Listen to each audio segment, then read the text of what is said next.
गेल्या अनेक दिवसांपासून बीडमधील मस्साजोग गावचे सरपंच संतोष देशमुख यांच्या हत्येमुळे राज्यात भयानक वातावरण निर्माण झालं आहे.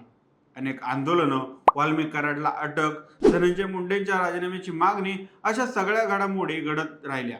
यामध्ये भाजप आमदार सुरेश धस यांचा देखील मोठा समावेश होता. सरकारमध्ये असून त्यांनी प्रत्येक वेळी आपली भूमिका ठामपणे मांडण्याचं काम केलं. मनोज जरांगे यांचं उपोषण देखील त्यांच्याच हातातून सुटलं. त्यामुळे सुरेश धस यांचा एक वेगळा औरा तयार झाला. पण गेल्या काही दिवसांपासून धनंजय मुंडे आणि सुरेश धस यांची 4 तासांची गुप्त बैठक झाल्याचं समोर आलं. ही माहिती स्वतः भाजप प्रदेश अध्यक्ष आणि मंत्री चंद्रशेखर बावनकुळे यांनी दिली.